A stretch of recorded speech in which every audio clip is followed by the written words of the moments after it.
Good morning from a very, very sunny Anfield Cemetery here in Liverpool. My name's John Simo, and I'm here on YouTube, first video, to try and bring you a little bit of remembrance, specifically First and Second World War. I also have an Instagram channel with the same name, so please, if you can, head over there and give that a follow. That will be probably a little bit more frequent with things than what the YouTube will, as I do work full time. I have 3 wonderful kids, so I have to prioritise, that side of my life. But when I do get any spare time, I will be out and about, whether it's here in the UK, visiting cemeteries and memorials, or further afield over into Europe. I do try and travel quite a bit and allow you guys now to see and hear the stories of our ancestors. So a little bit about me. 32 years old, joined the army when I was 16, and I'm still serving currently as an army reservist. I did 14 years regular army service, and then 2023 I left the regular army, joined the reserves, and started my current civilian employment. I'm not a historian. I don't claim to be a historian. I don't claim to know it all, and I don't claim to 100% always get it right.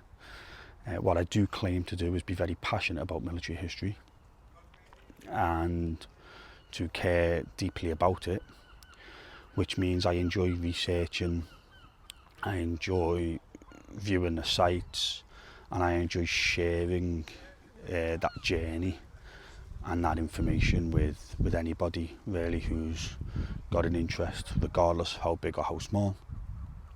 I do try and be as accurate as I can from my research, and if there's something I don't really know or I'm not 100% sure on, I will always try and state that.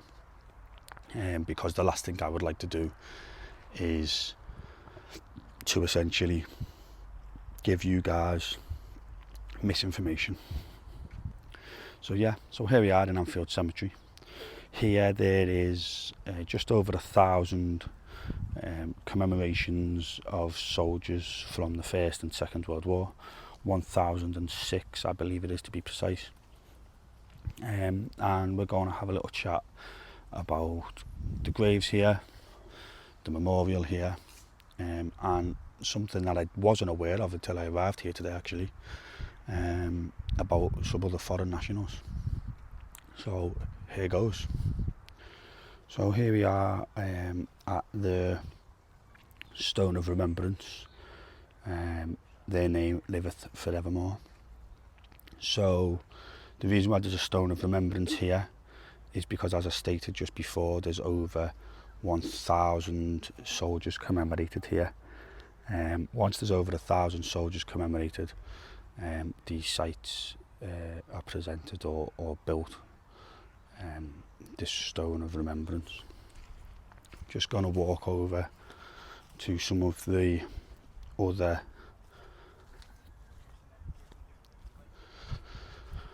memorials and give you a little show of them.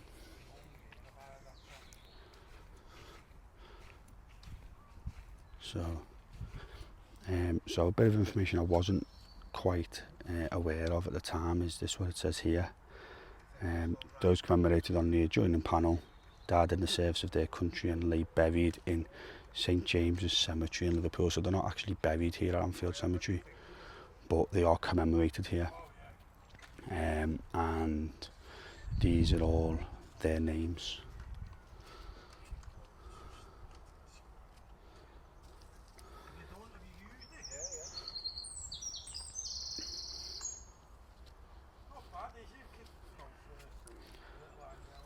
And in here,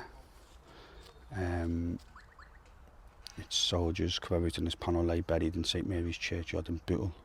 That's the area where I live near.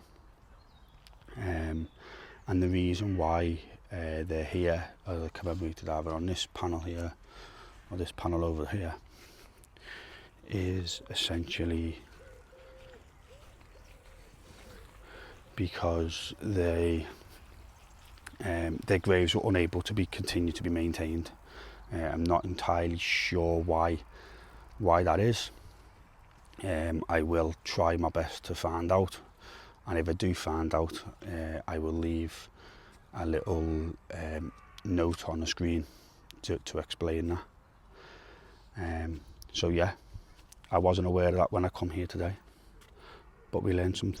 Yeah, and what we are going to have a look at now is the cross of sacrifice. So for those of you that have seen some of the stuff on my Remember with Simo Instagram page, you will see when I was at Bootle Cemetery and some of the other cemeteries over in Europe, we spoke quite a lot about the cross of sacrifice. So the cross of sacrifice is here at Anfield Cemetery. Again, those of you that are aware will know that that is because there is 40 or more war graves at this particular site. Some of the sites you go to will have 40 or more war graves and still not display a cross of sacrifice. If it's a completely Commonwealth war grave site, like what we see over at Normandy and on the Western Front, then you can pretty much guarantee that there will be a cross of sacrifice. For somewhere like here at Anfield, or where I recently visited Bootle Cemetery, both of them sites do have a cross of sacrifice, but they are civilian cemeteries that just have war plots and war graves within them, buried in and amongst the civilian burials of the site. Ford Cemetery, known locally, which is actually official name is Liverpool Roman Catholic Cemetery,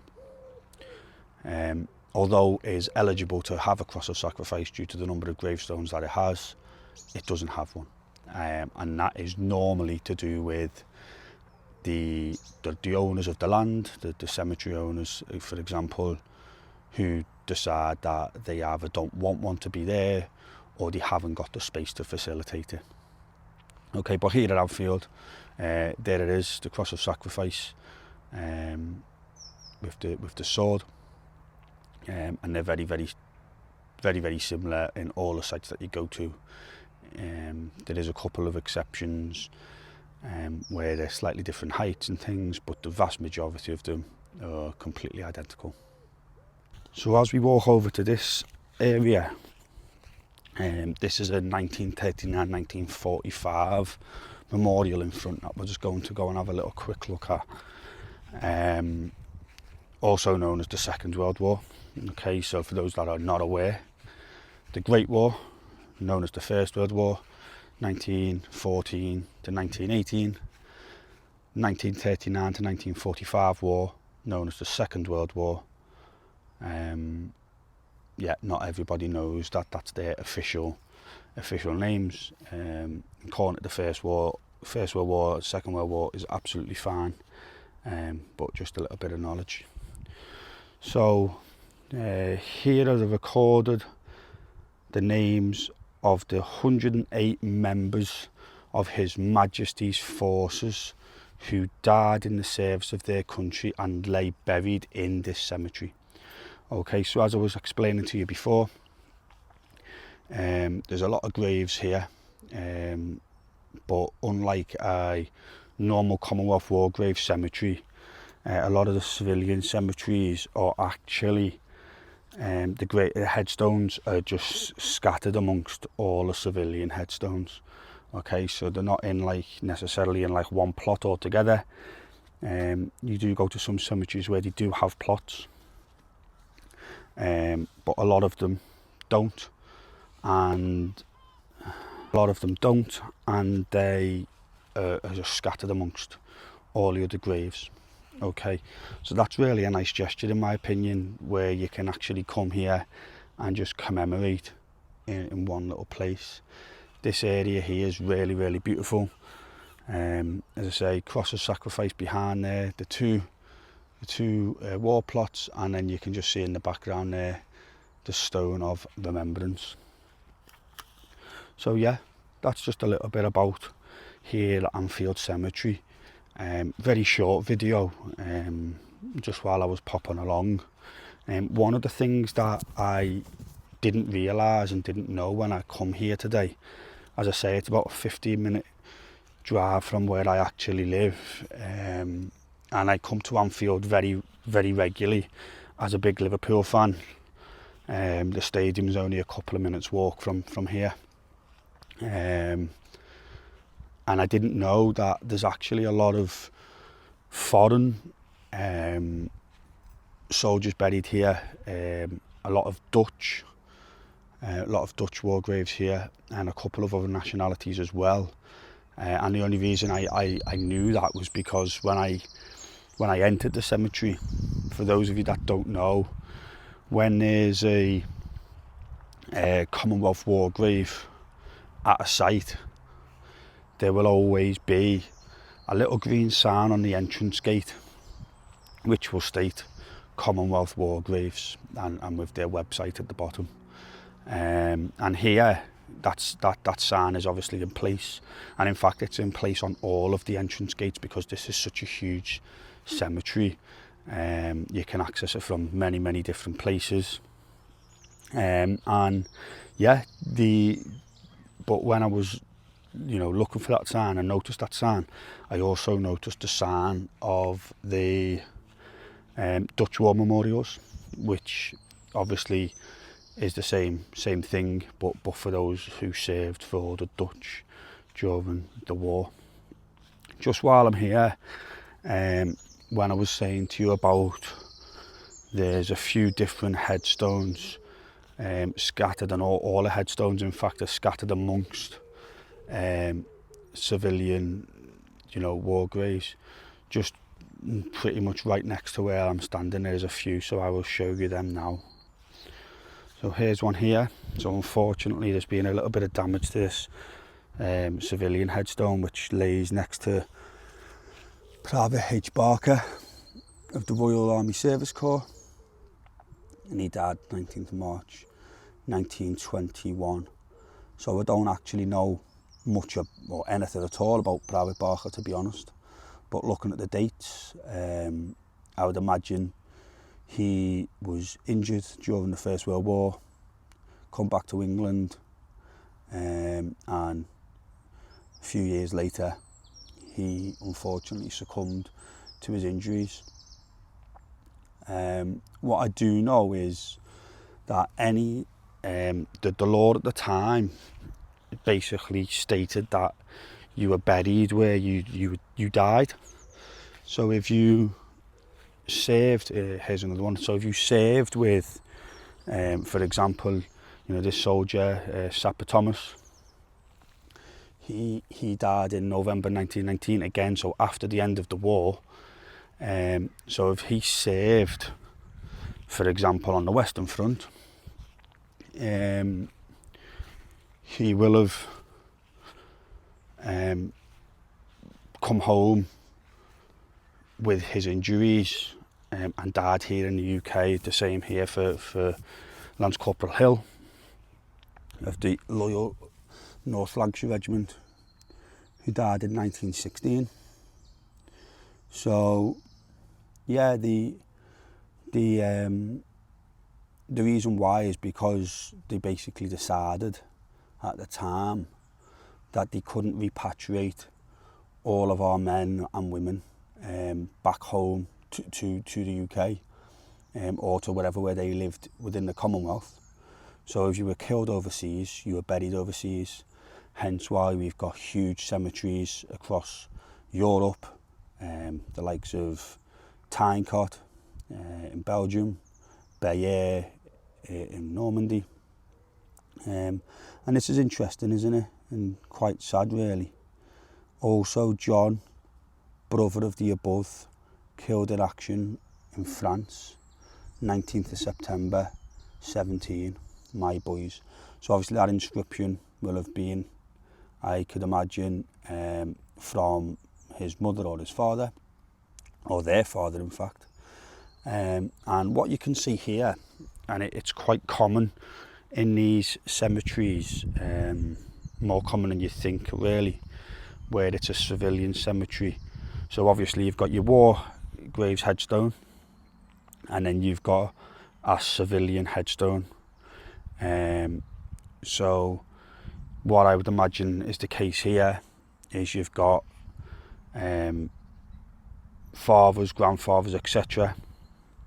Who've been buried here, and then when their sons, grandsons have been killed in action, then they will be commemorated here with the headstone in front of the civilian headstone.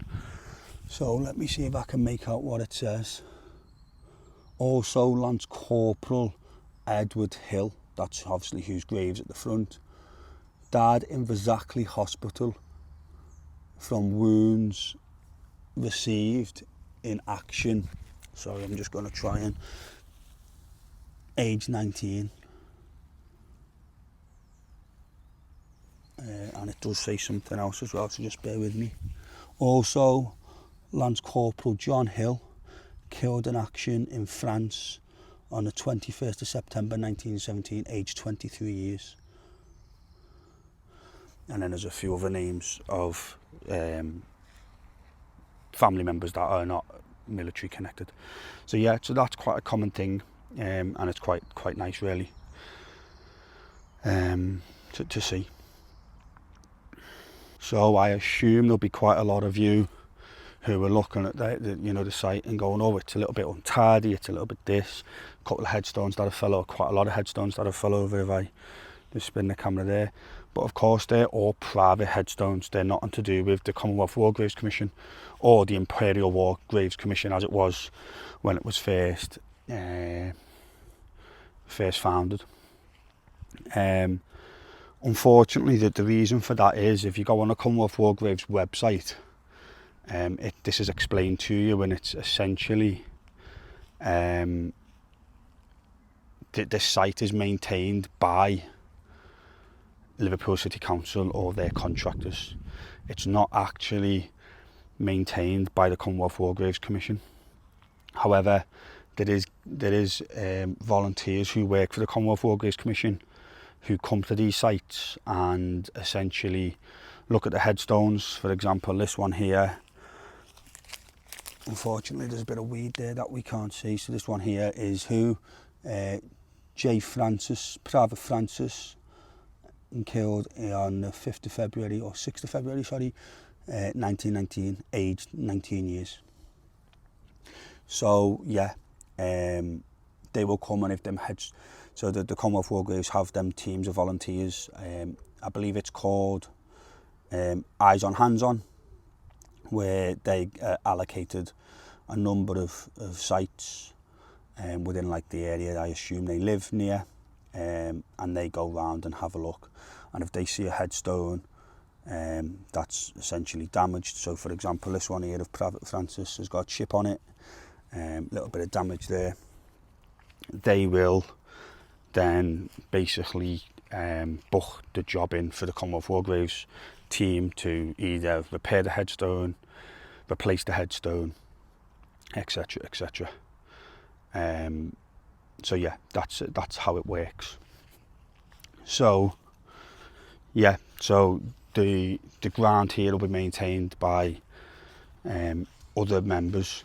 If I take you back over to where the Cross of Sacrifice is and the Stone of Remembrance, you will see that looks a lot neater, and the reason why is because that particular plot of land will actually, in fact, so if I show you that way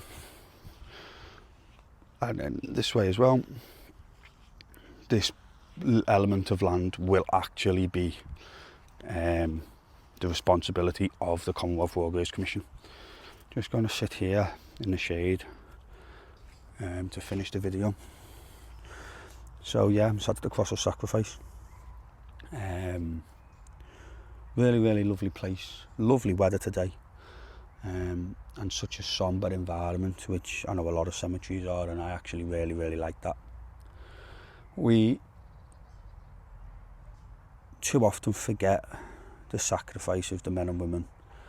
And when we see things on the news and we talk about history, we talk about the Western Front and we talk about Normandy and we talk about the battles in Italy and the fighting in Africa, Egypt, etc. But we quite often forget that a lot of them men and women are commemorated right here at home. So what I would encourage you to do, if you do have an interest in military history, or you'd like to even just pay a bit of respects outside of the month of November, which I know a lot of people do in supporting the poppy peel, etc., is visit your local cemetery and have a little look for that green little sign on the gate to say Commonwealth War Graves. And if it is, just go in and just spend 5 minutes at a headstone, at a cross of sacrifice, whatever it might be, and just take time to reflect and really just say thank you. So there's a lot of stuff going to be coming up, either here on the YouTube channel and certainly on my Instagram page over the next weeks and months. I can't promise to post every week, etc. With my work commitments, with my family commitments, my 3 beautiful children. But I will try and post as often as I can. And I'll try and give you the heads up as to when them posts are coming on the Instagram page. I'll put a post up if I can and say, I'm heading to Normandy, I'm heading to Ypres, I'm heading to the Somme, whatever it might be. In the next couple of days, I'll be getting some footage. And then once I get home and edit that footage, it'll be live for you guys to see here on YouTube. So that leaves me really to say thank you for watching, if you've watched this far. If you have and you enjoyed what you've seen, please like, share and subscribe. It's a brand new channel. This is the first ever video and I would really like it if we can reach as many people as possible. As I said at the start of the video, I don't claim to be an expert. I don't claim to know it all. But I do claim to be passionate about remembrance. And thankfully for me, my children and my wife are all passionate about it as well. I met my wife in the military, so that probably is the reason why as a family we're all so passionate, because of the military connection that we have. And you will probably see my children on these videos in the future when we head over to Belgium and France, etc., or here in the UK. So thanks very much for watching. I hope you've enjoyed it. I've certainly enjoyed doing it. And yeah, please, next time you're near a cemetery, just think to yourself, how many of our men and women who died in the war are commemorated here? Thank you very much. Have a lovely day. Bye bye.